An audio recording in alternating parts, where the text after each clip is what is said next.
I got to tell you, at this point, I'll say frustrated and disappointed. The council has come out of the gate extremely slow. We've not put an agenda out in front of people. We've not had any great initiatives, despite lots of rhetoric during the campaign. We've done, to this point, almost nothing. I think you can put that down in part to inexperience.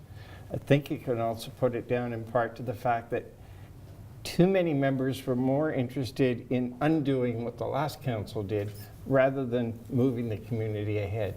So I'm hoping that that is going to change and that we can actually do what we're elected to do, which is represent the city of Peterborough and take care of it. Henry, I have a bit of a question on that. Traditionally, I mean, I spent 18 years on council, served with you after you joined us in 1997. And usually the mayor's inaugural address at the start of a new council lays out kind of the game plan for the next 3 or 4 years. I recall vividly Sylvia Sutherland in 1985 developing sustainable Peterborough and trying to address the housing crisis. Did Diane Therrien have those kind of component pieces to her inaugural address when the new council started 6-7 months ago? No, not at all. And it surprised me because what we traditionally call the honeymoon period is the opportunity to really roll out your agenda when people are full of the enthusiasm after an election. They want to make things happen. You've got the public generally pleased because they've seen their candidates elected, and we haven't done it. So I'm starting to push some things out myself, and I keep hoping that the rest will step up as well. Now, notably this year we have a provincial government that has been making kind of some pretty kind of drastic changes to a lot of its spending habits, and that's affected the budget process for this year. Do you think that that has something to do with how slow moving we are out of the gate with a lot of these kind of big election pledges, or do you think it's completely unrelated to that? No, I don't think it's related at all, Taylor, but it's a huge concern. You got to remember, the provincial government didn't roll that out until just a little while ago. We've been in office now for over 5 months, and the first few months were no different than we are currently.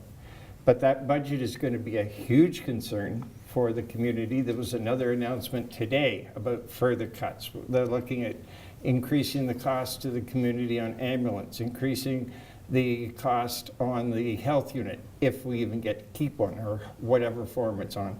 But all we keep hearing about is more download, more download. The provinces out there taking vows how they're going to really cut back their deficit and get their spending under control. They're doing it on the backs of the local taxpayer. Well, Henry, we're going to get to that budget and province stuff in a minute, but I'd be interested to hear, what would you think council should have done in the first 5 months? What would you like to have seen happen?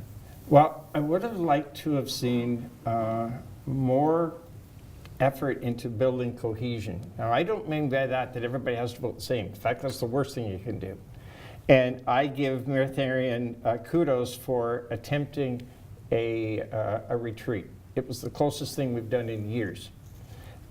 She missed on a couple of things, which I wish she had talked to Mayor Sutherland about, because Jeff and I have both been through them, and we learned so much at them about how to argue, how to disagree but still move ahead.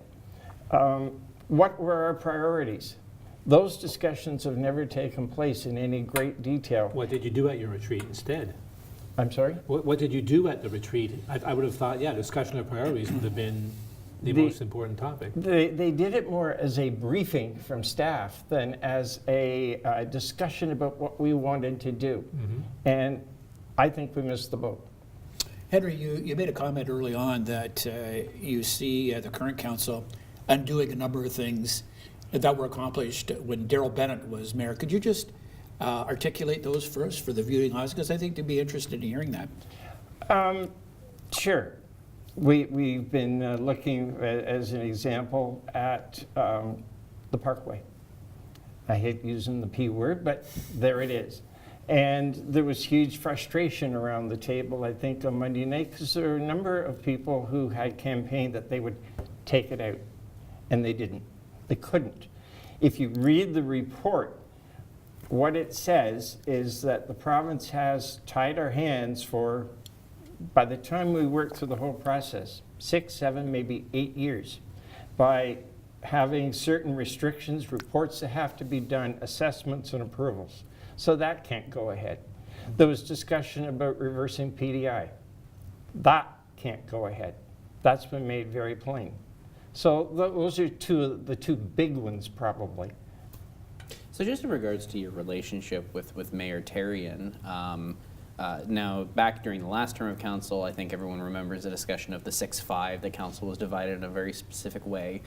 Whether or not that actually was the case, there was certainly the perception that, there was that. And so there has been some kind of conflict or tension between you and her related to, I know early on there was the council appointments that you kind of got snubbed on. So is this just a case of you two finding yourself on opposite ends of kind of the political spectrum, so to speak, or the opposite ends of the dynamics of council, or what? Taylor, I'd love to talk more about the 6-5, but I think instead I'll focus in on what you're talking about. I have to admit to being absolutely baffled. I have no idea what it is with Mayor Therrien about me, but it appears to be personal. You know, in the previous 6 elections I've been through, on 3 of them, I didn't support the person who ultimately won for mayor. Yet in each case, they appointed me deputy mayor. Now, don't get me wrong. I wasn't expecting when she wanted to be deputy mayor, and frankly, you do need to have turnover.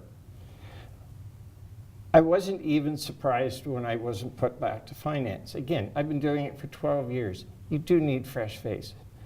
What shocked me was that my expertise and experience wasn't being put to good use. And when she wanted to make me the vice chair of finance, something, a portfolio I'd hold for over 12 years, that to me, quite frankly, was a slap in the face and a deliberate public put down. And it's why I refused the appointment. Have you talked with Diane about this? Have you had a one-on-one conversation with her about this topic? We didn't get too far. I did point out to her that she needs all her horses pulling if you're going to have a successful team, and that she doesn't have that. She just dropped the subject. So, Henry, we talked about the 5 months so far. What would you like this council to do if it comes together the way you would like it to over the course of the 4 years? What would be, in your mind, something this council could and should accomplish over the course of 4 years?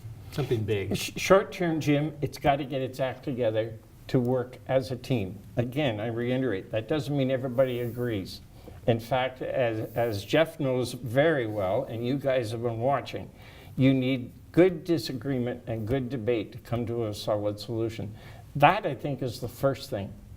The second thing, I think, is we need to then get our house in order with, I'll say, the employment lands to deal with Cavan.